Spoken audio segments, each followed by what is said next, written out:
Firstly, my name is Patrick Brothers, Executive Director at QS and co-founder of HolonIQ.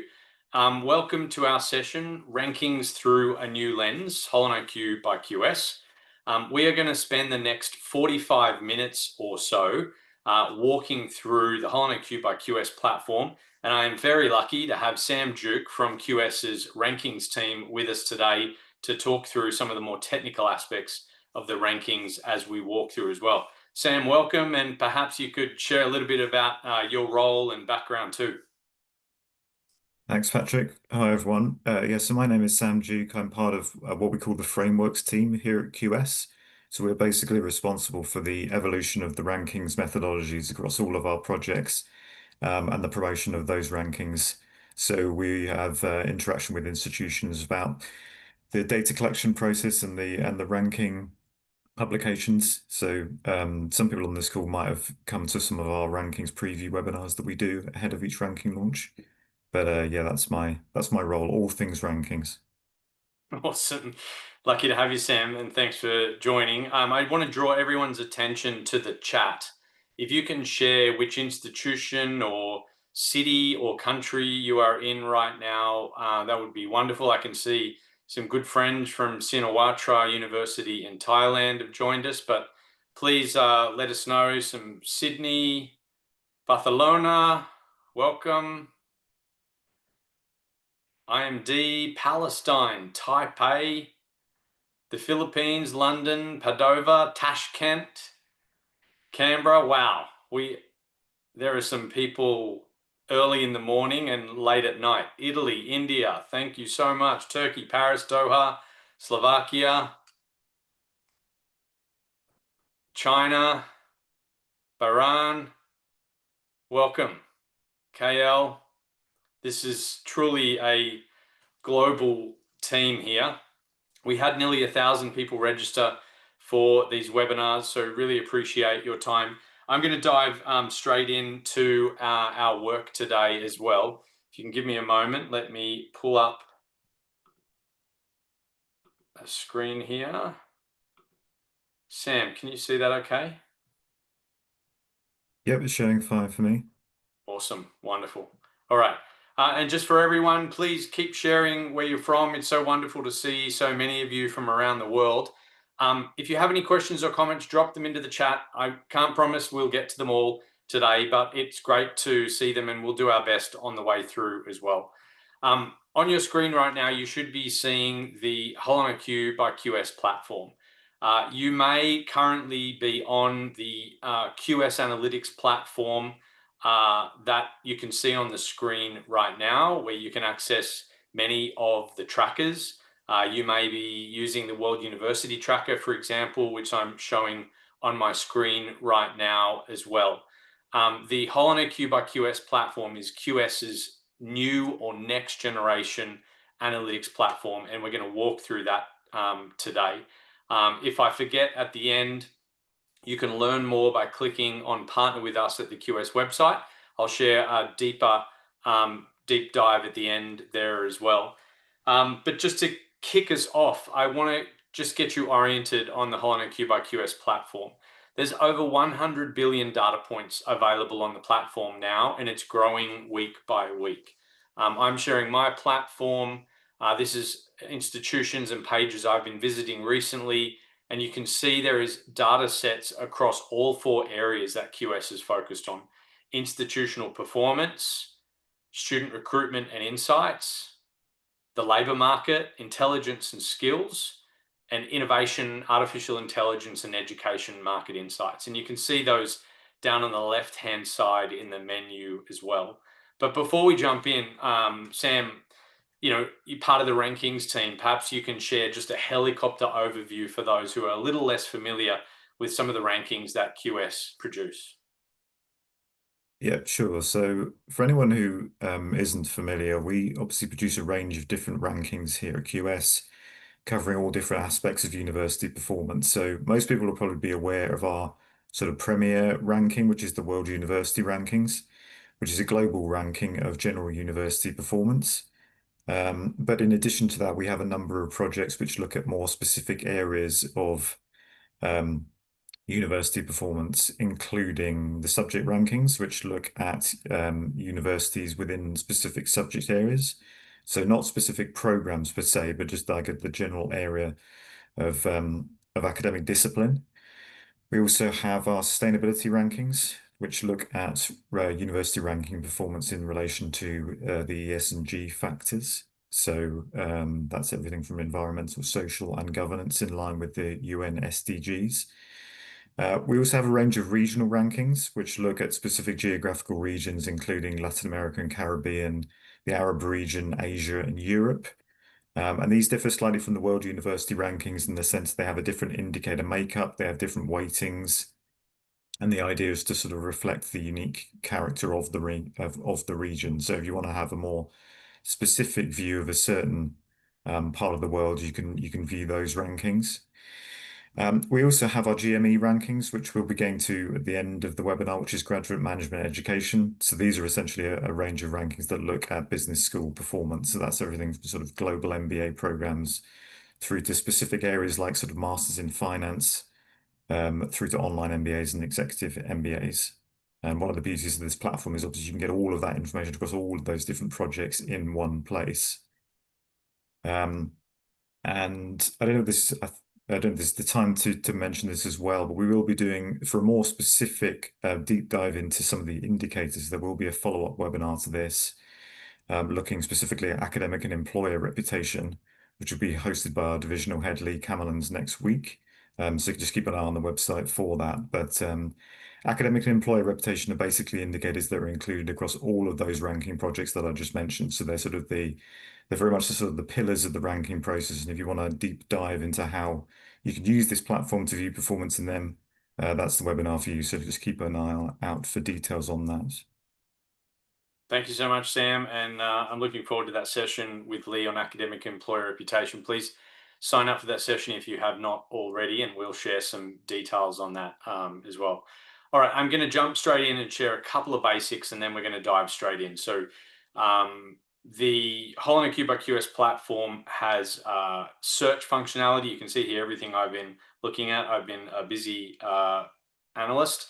UNSW is my alma mater. But I could search for anything here. Shinawatra, I saw before from Thailand. I can search for an institution. One of the key areas that we focus on is building dashboards. So the platform allows you to do analysis across a whole bunch of areas, but you might want to bring something very specific together for your unit leader, for different faculty as well. These dashboards you can rearrange however makes sense for you.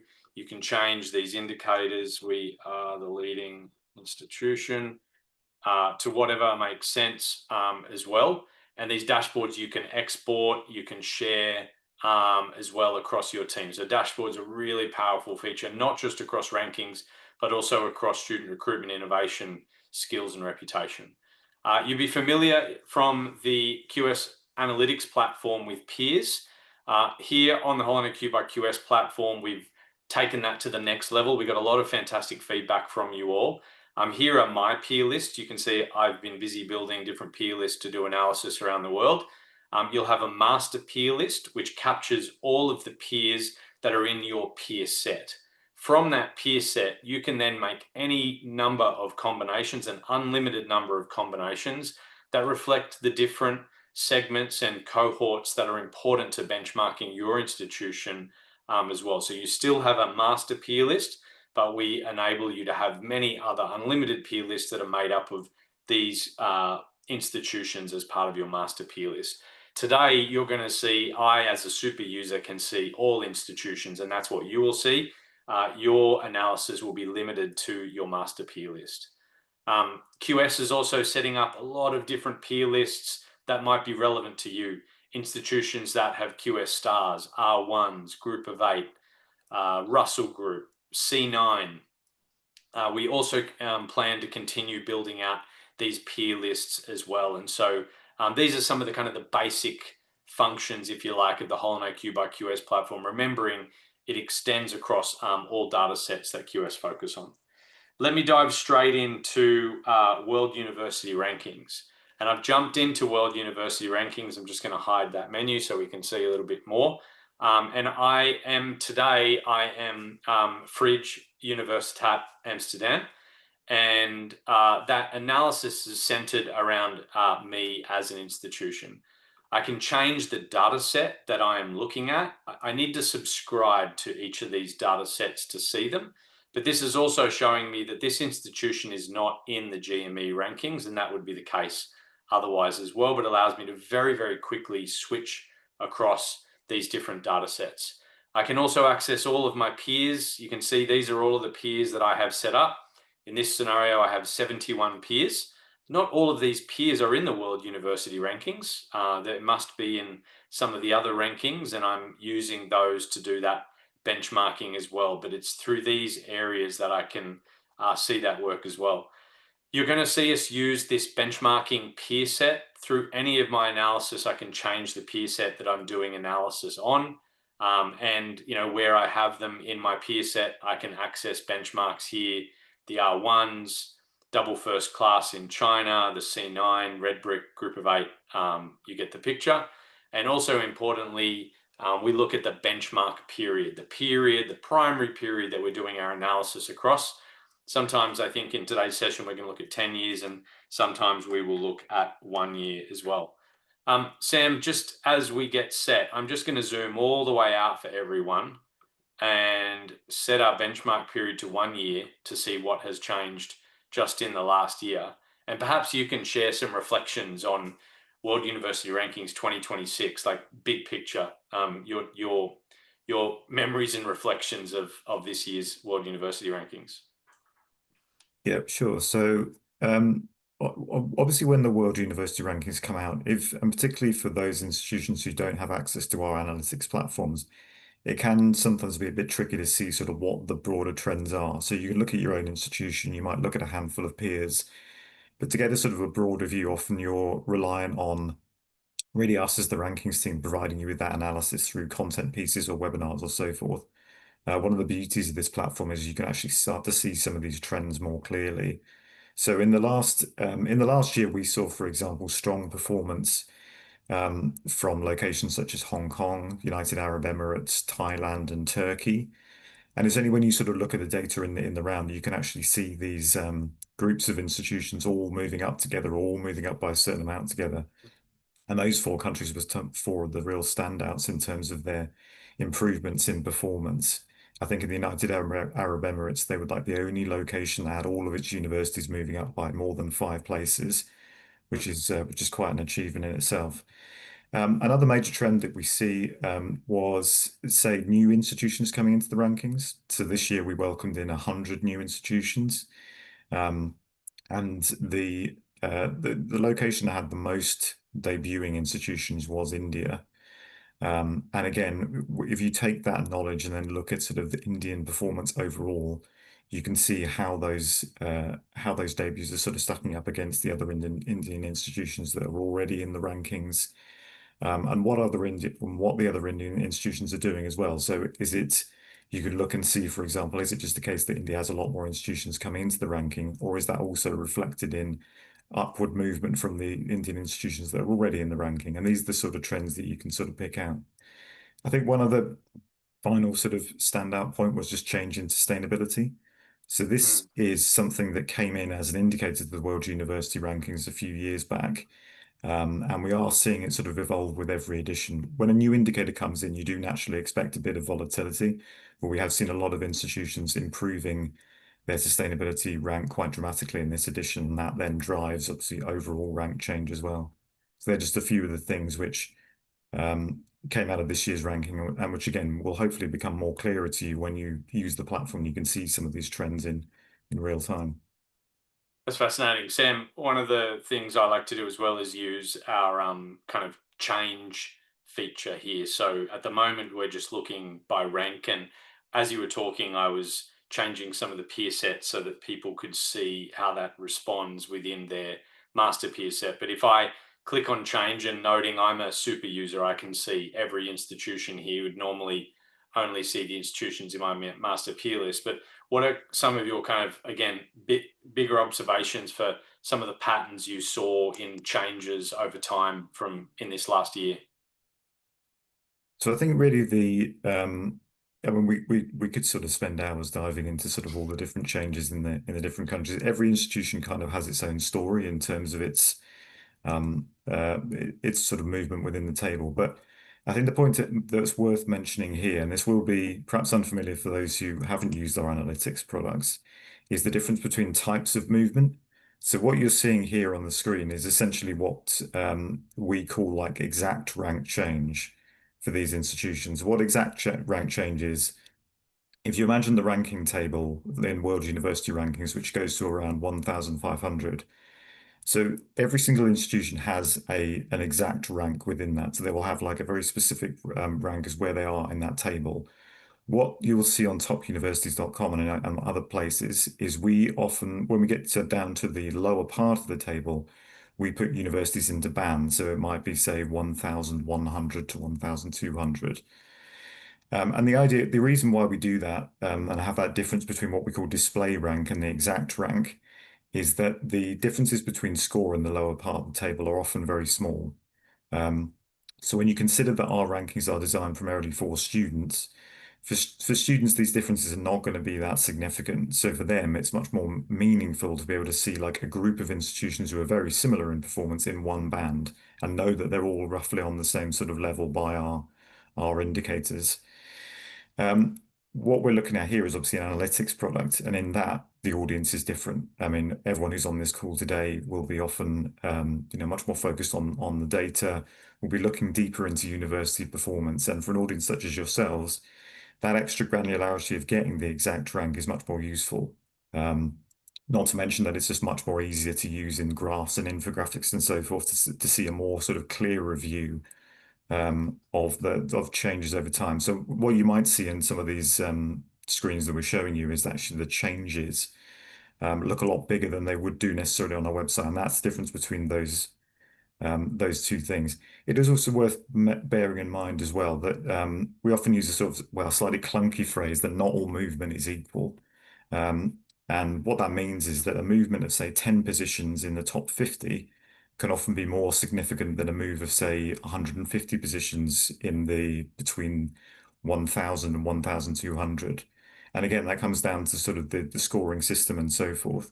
So whenever you look at any of these movements, it's always worth taking into account the sort of the context of what you're looking at. So if you see a big move of 250 places in the exact rank, it's always worth just seeing where in the table that is happening to actually see sort of how significant it is. And again, if it's in the lower part of the table where the scores are often very compacted, it might not be, um, quite as significant as that sort of large number would suggest.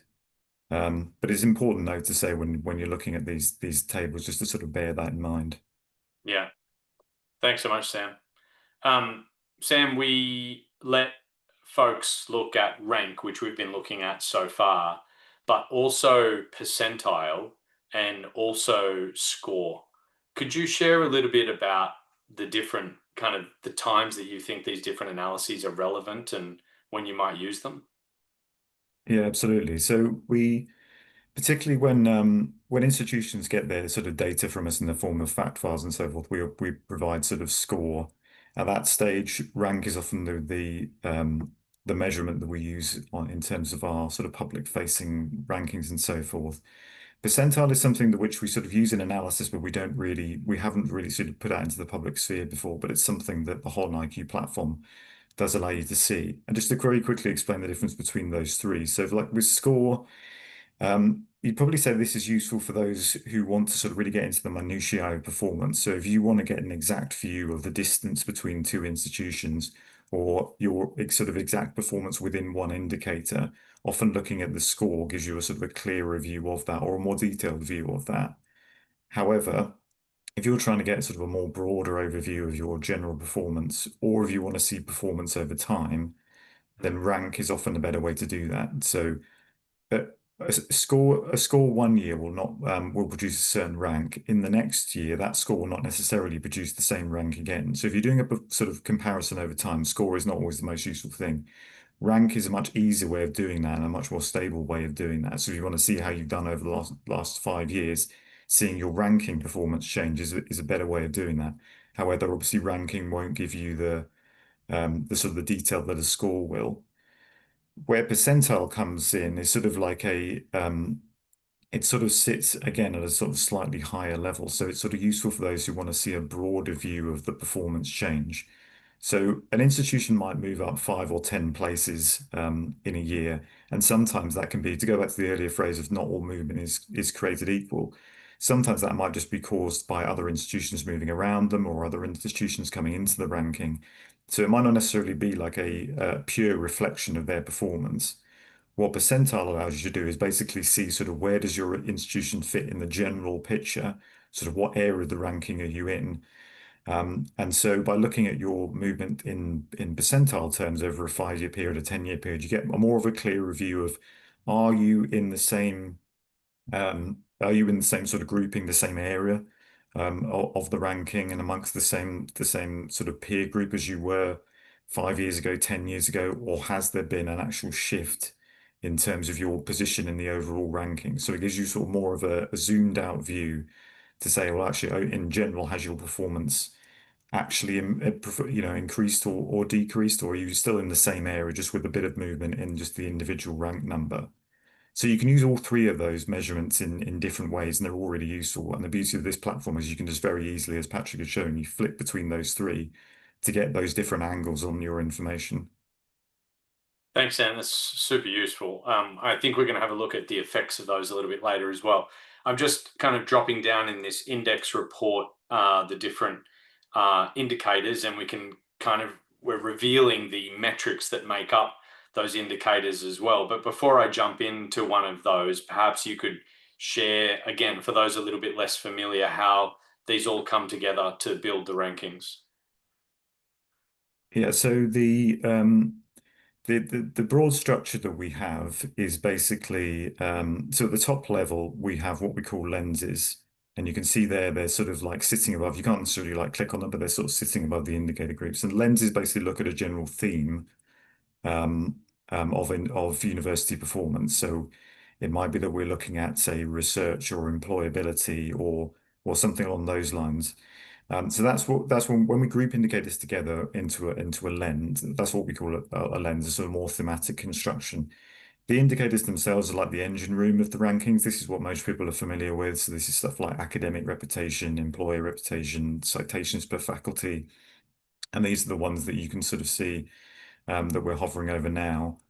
And then below them, we have what we call metrics. So these are either some indicators are made up of multiple data points, some indicators are made up of a single data point.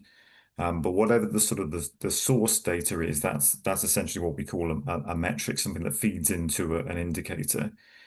Um, and what you can see on the platform is basically you can see your indicator performance, but you can also see the actual like the raw data that's sort of driving that in certain indicators. Um, so the reason why we don't just use sort of raw data in the rankings is obviously that the indicators are like a construction. We take certain data points, we combine them together, and we find sort of ways to make them be the best reflection of university performance, which raw data won't always do. But what this platform allows you to do is obviously if you do want to dig down further into those raw numbers and actually sort of see what's driving these indicators, you can do that as well. So you get that whole sort of hierarchy of different things. You can go up to a lens level, you can see the indicator, you can see the metric, and you can dive right down into the data points as well. Sam, I'm just going to jump into one of the metrics because using this index report, and we'll have to make a move in a moment, we're still on the first report.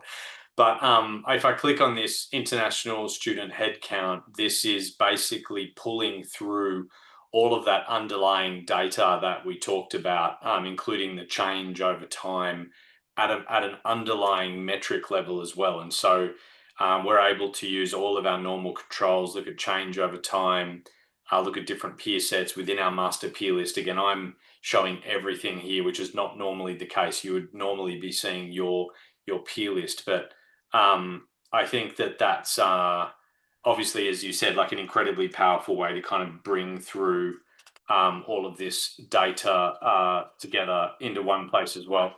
I'm going to move us along and jump into, we're going to go back to our focus institution. Again, this would be either one of your peers or your own institution over time too.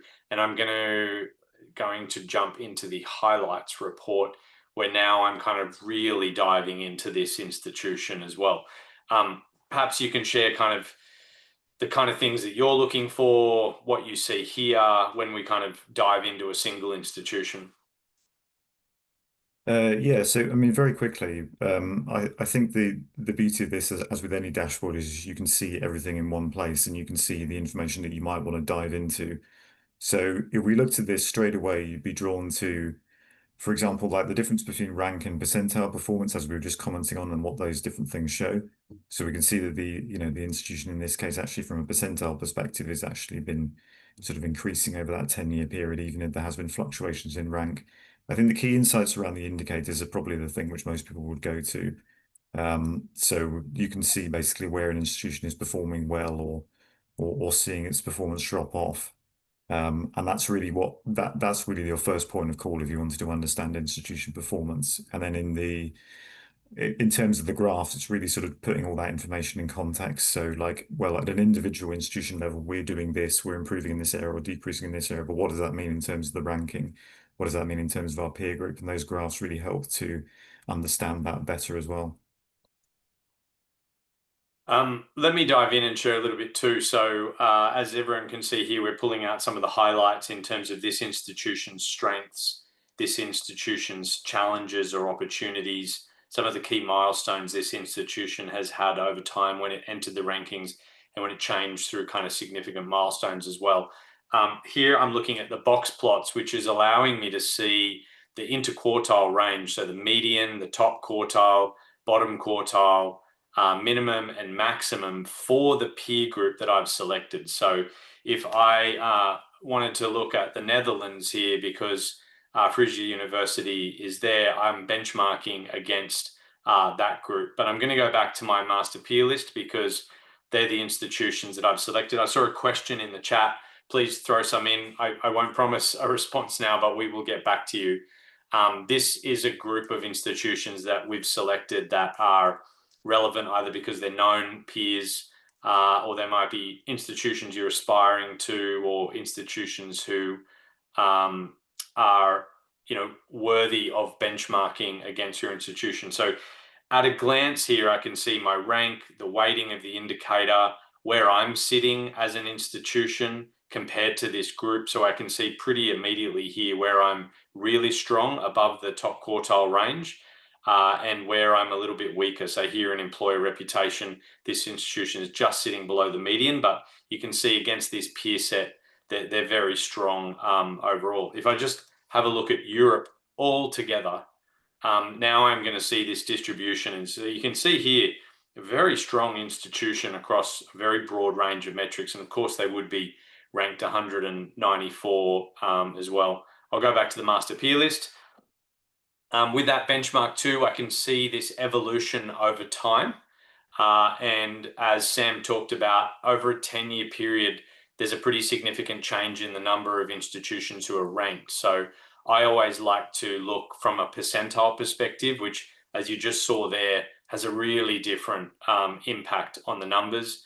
Underneath, I can see the peers that are making up that group as well. So the benchmark peers, these are the peers that are in this list. We always show the domestic peers because they're often important comparators, and for many, the first port of call for your master peer list.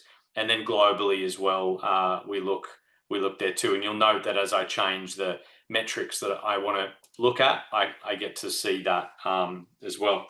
Sam, any reflections, just kind of big picture, looking at one institution and some of what I've just shared? Not really much to add to what you said, really. I think the importance with this is just to show that obviously all of this is very dynamic. So, whatever we're showing you a certain collection of universities, but as Patrick's shown, you can look at this in a number of different ways, and it's often good to sort of think outside the box in terms of your comparisons.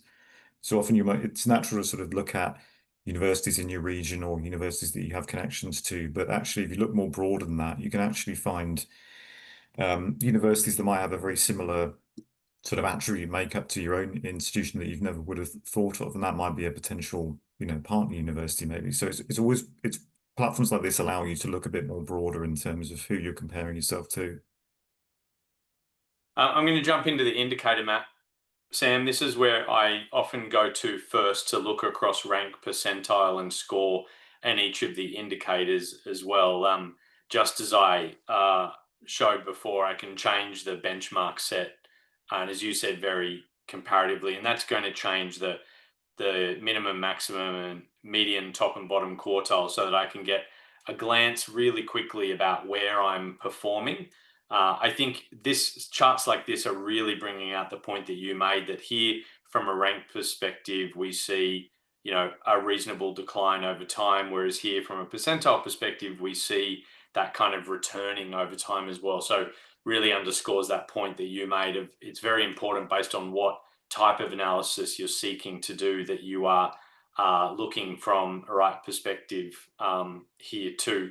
I'll jump into one of these indicators very quickly, citations per faculty, just because it's very rich and very popular. Now I'm seeing the rank for this specific indicator, not overall.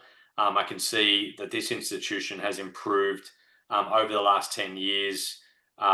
We saw from the previous chart it went kind of down and then back up again. But here, these comparative box plots are showing me every single metric that's making this up, and I can benchmark myself and get a feel very quickly which are the metrics that I'm outperforming in and which ones are less so. And then on the right, similar to what we saw at an overall level, the benchmark peers, my domestic peers, and my global peers, and how this institution is performing across these as well. If you're raising a hand, it'd be wonderful if you could put your question or comment in the chat, and we'll do our best to get to that as we work our way through here as well. Sam, any reflections just come from a deep dive, especially as we get down to metric level? I think the only thing to add is that this is particularly useful if you're looking across, say, so if we look at the research metrics, when we get into the subject rankings, we rank about sort of 50 plus subject areas. So if you're trying to get like a sense of how you're performing across all of those, screens like this are very useful just to be able to get all that information in one place. Because not all universities are going to have the same, obviously, research focus across all of those different areas. So if you want to see a quick comparison, this is obviously where this is a useful screen and dashboard to have. I just saw a question in the chat about download. You can see this button in the top right-hand side. There are 2 licenses that you can secure for your institution for each data set. One is an analytics license on the platform, where many of you use the platform to do your analysis. And there is an additional license which gives you the license to download and use all of that data in your own systems, where you're combining it with other data sets as well. But of course, and you'll see shortly, there's a lot of opportunities to download the data with the appropriate license as well. All right, we're moving from kind of this top-down analysis we saw in the index, bottom-up analysis looking at a specific institution.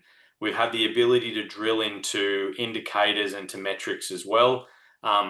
You will shortly see the opportunity to compare metric groups as well. Of course, that's a key area, and we're looking forward to your feedback and suggestions on other analysis that you would like. But I'm going to start jumping into comparative analysis. I'm going to jump into this comparative analysis across institutions. And so here, it's bringing up all of the master peer list that I have set here. And I'm going to go through and just find a couple which I think will be interesting to benchmark against. And I'm going to pin those. And as you can see, as I'm pinning those, they are appearing here on the left-hand side. And now I can kind of work my way through this analysis and find the metrics where I'm seeing real discrepancies across that analysis as well. Same again, I'm looking at rank right now. Over a 10-year period, I always like to use percentile, given how much change there is in the rankings. And I can see here, this institution has had a really fantastic rise overall. Came from this 20th percentile on citations per faculty, but has grown that really strong over time as well. Employer reputation, we can see, has come back for our focus institution, but that has clearly been a focus area for them over recent years, and that continues across all of those areas. It is so wonderful in the chat to see leaders from institutions around the world. And so one of the features that we look at as well is when we're benchmarking. I'm just going to go look overall. We're benchmarking regions of the world. And so here at a glance, I'm seeing how the median US institution compares to the UK, China, France, Japan, India. I mean, the list goes on, and I'm doing the same across all of these areas as well to get a really granular perspective on what's driving performance in different regions of the world to there. Sam, I'm going to keep driving on. I want to get your comments shortly, but I'm moving into the analytics area. So much of the dashboards and the like we have seen so far were about pulling out widgets that, of course, you can add to the dashboards. You saw the dashboard example before, and some of these will look a little bit more familiar now. And you can see we've started to build out a dashboard to share with my stakeholders or a specific faculty as well. If I jump back into world university rankings and jump into a heat map, for example, now I'm starting to see data in a little bit more of a format that I could copy to the clipboard or download as a CSV separate to my overall download. These are just capturing the information I can see on screen here as well. This could be any of our metrics, whether it be indicators, groups of metrics, or individual metrics themselves. So here I can see the number of papers in arts and humanities that all of my peers have published and how that's changed over time here too. I'm going to pause in a moment to get your reflection specifically on this one, Sam, because one of my favorite ways of kind of really deep diving into kind of either the correlation of different trends or seeing multiple trends at once is through the scatter chart. So here I've looking at the employer reputation percentile. I'll go back to rank just to kick off with the rank from an employer reputation and the rank from an academic reputation. I can see that our focus institution is sitting here, and I can see our peers, who we can see from the legend here, are all across the world, this peer set and how they're performing there. Is this the kind of analysis you would be looking at, or what would be the circumstances, Sam, when you'd be looking at analysis like this? Yeah, so it's certainly like a useful starting point for our general analysis. But also, if there's anyone on the webinar like me who often gets sort of random requests for data from executive teams, this is the sort of chart that is very useful to be able to draw up very quickly. So if it is a request of like how are we performing against X, Y, and Z, to be able to just see this in a simple visual way is obviously just very useful to have. I think the only other point I would make is just around it's also worth thinking about how you can use this data in different ways. So, for example, the obvious thing is just benchmarking general performance. But if, for example, your strategy is dictating that you want to increase your international faculty, a very simple way of maybe thinking about that is saying, okay, well, what about our partner universities? Are any of them performing particularly well in this area? Maybe we can speak to them about their strategy. So having a graph where you can sort of show all of those partner universities and how they're performing in a simple place can be the sort of kickoff point for that discussion. So it's not just about ranking performance, it's also just about how this can help you devise your own strategy. Because ranking shouldn't dictate strategy, but they can help you sort of work your way through it. That's a great point, Sam. All right, I'm going to jump into movement analysis. So we're kind of taking a scatter plot and we're looking at how these positions have changed over time. Here, our benchmark period is 10 years. I'm going to switch to dark mode as well, just a single click, because it's a little bit easier to see some of this analysis. And so here I can see my y-axis is employer reputation rank. My x-axis is academic reputation rank. So I'm looking at the movement of rank across those two dimensions over time. So I know our focus institution is sitting right here. It looks like from this chart, actually their rank has declined compared to their rank 10 years ago on both of these dimensions. But I mean, you made the point at the start of this session, and it still really fascinates me and is very informative. If I change to percentile, a lot of these institutions are actually going up from a percentile perspective. And I assume that's because 10 years ago, there were less institutions in the rankings universe than there is, say, in 2026. But even for our focus institution, I can see from a percentile perspective, their academic reputation actually went up. But from an employer reputation perspective, they came down in a percentile perspective. Does that make sense, Sam? How would you unpack this type of analysis?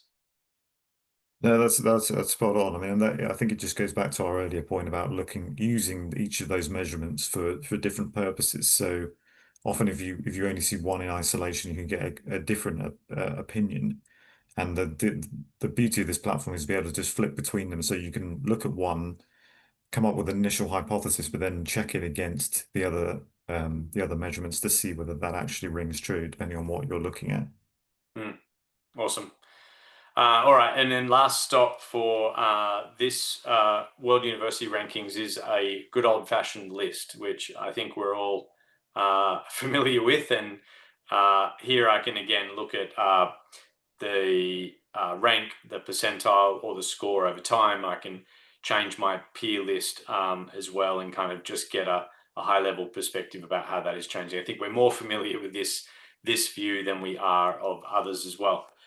Conscious of time, we've got about 10 more minutes left, so I'm going to switch to some of our rankings, which cover a number of areas. So, Sam, you talked about subject rankings as an example. Let me jump into subject rankings.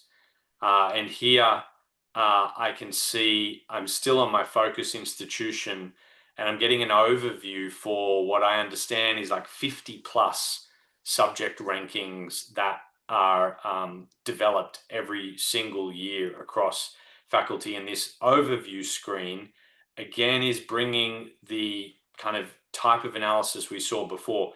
It's showing me how the master peer list compares on this box plot from this institution. So I can see this institution is very high performing in theology and philosophy. And I can see that this peer group is also very high performing as well. Engineering technology, just below top quartile. They are very high performing in psychology. Geophysics, they're above median. And in sport, they're very high as well, nearly the top here as well. But Sam, I mean, are all of the indicators and methodologies for the subject rankings similar, or are they different? Like, can you help just provide a helicopter overview of each of these kind of 50 subject rankings from a methodology perspective?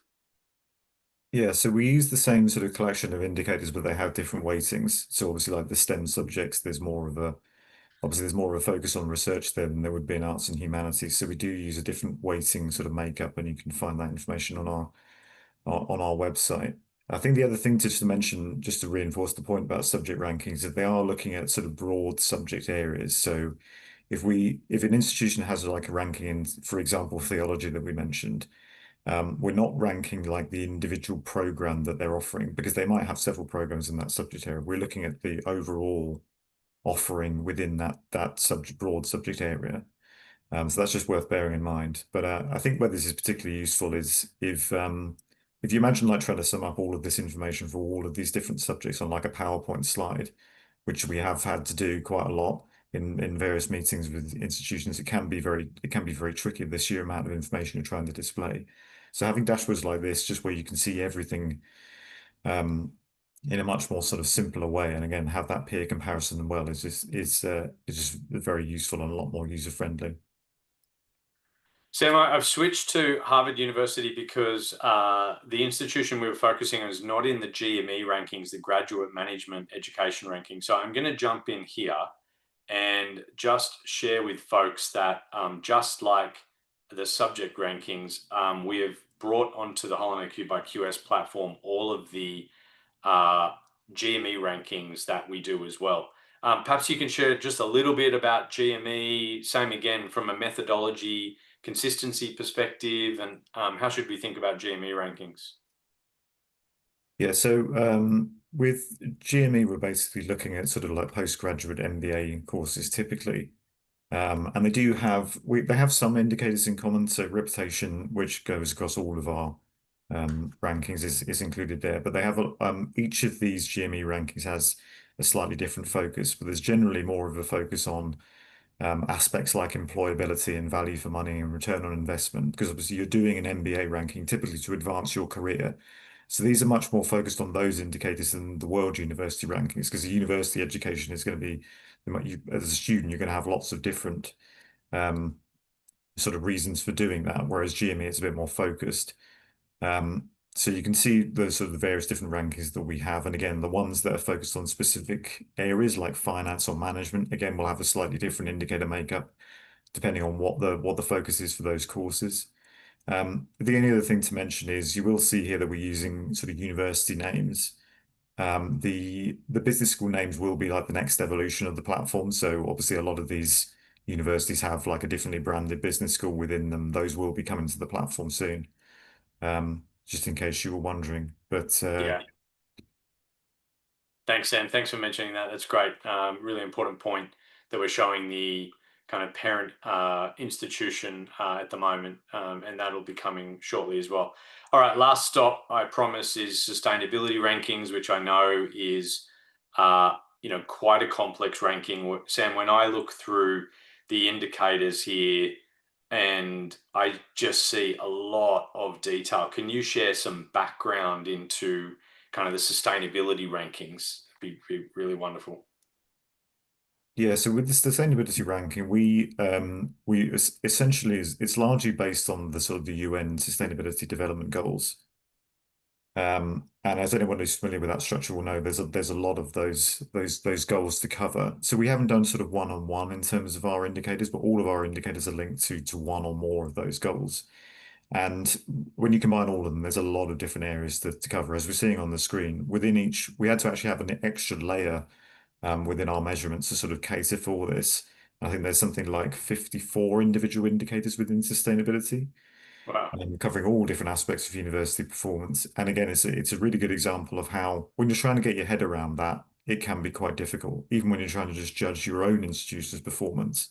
So to be able to just move quickly between all of those different indicators and see benchmark performance is going to be a real useful feature, just because the sheer volume of information that we're looking at here. Awesome.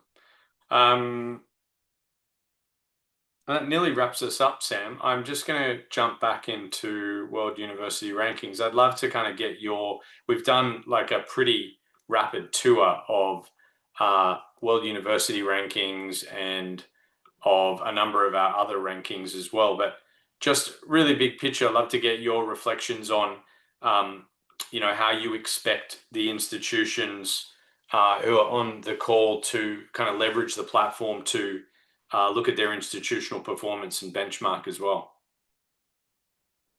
Yeah, so I think it's sort of I think the use cases will probably be fairly familiar. I think in most cases there's obviously the typical one of just how is my university doing? How does it compare against its peers? And particularly with a platform like this, is if you're in a data role, it's like how can I quickly get that information to be able to report it to upper management or to put in more general reports for sharing.